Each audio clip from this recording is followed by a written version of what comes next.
পশ্চিমবঙ্গের একটি ছোট্ট গ্রাম ছিল, নাম শালবনী। সেই গ্রামে থাকত একটি সাহসী ছেলে, তার নাম রাহুল। রাহুল খুব দুষ্টু হলেও সবার উপকার করত। গ্রামের সবাই তাকে ভালোবাসত।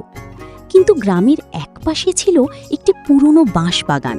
সবাই বলতো সেখানে রাতে ভূত দেখা যায়। একদিন সন্ধ্যাবেলা রাহুলের বন্ধু সুমন বলল, রাহুল, শুনেছিস কাল রাতে বাঁশবাগান থেকে কান্নার শব্দ এসেছে। আমি এসব ভূতে বিশ্বাস করি না। তুই সাহসী হলে আজ রাতে গিয়ে দেখ। ঠিক আছে, আজ রাতেই যাব। রাতে চাঁদের আলোয় পুরো গ্রাম নীরব হয়ে গেল। রাহুল হাতে একটি লণ্ঠন নিয়ে বাঁশবাগানের দিকে হাঁটতে লাগল। বাতাসে বাঁশগুলো কাঁপছিল, শোঁ শোঁ শব্দ হচ্ছিল। হঠাৎ সে শুনতে পেল, কি কি এসেছে এখানে। রাহুল থেমে গেল। আমি রাহুল, তুমি কি?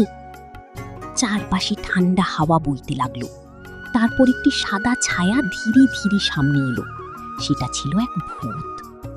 ভূতের চোখে দুঃখ ছিল। মানুষ আমাকে দেখে ভয় পায়। তুমি কি সত্যিই ভূত? হ্যাঁ, আমার নাম ছিল মহিষ। বহু বছর আগে আমি এই গ্রামেই থাকতাম। রাহুল ভয় পেলেও সাহস করে দাঁড়িয়ে রইল। তুমি মানুষদের ভয় দেখাও কেন? আমি কাউকে ভয় দেখাতে চাই না, আমি শুধু সাহায্য চাই। কি সাহায্য? আমার একটা গুপ্ত বাক্স ছিল। মৃত্যুর আগে আমি সেটাই বাঁশবাগানে লুকিয়ে রেখেছিলাম। সেখানে আমার পরিবারের স্মৃতি আছে। কেউ সেটা খুঁজে দেয়নি। আমি তোমাকে সাহায্য করব। ভূতের মুখে প্রথমবার হাসি ফুটল। সত্যি? হ্যাঁ, কিন্তু বাক্স কোথায়? ভূত হাত তুলে বাঁশবাগানের এক কোণের দিকে দেখালো। ওই বড় বটগাছটার নিচে? রাহুল সেখানে গিয়ে মাটি খুঁড়তে লাগল। কিছুক্ষণ পরে ঠক শব্দ হলো। সে একটি পুরনো কাঠের বাক্স পেল। পেয়েছি। বাক্স খুলতেই ভেতরে কিছু পুরনো ছবি, একটি বাঁশি আর কয়েকটি চিঠি ছিল।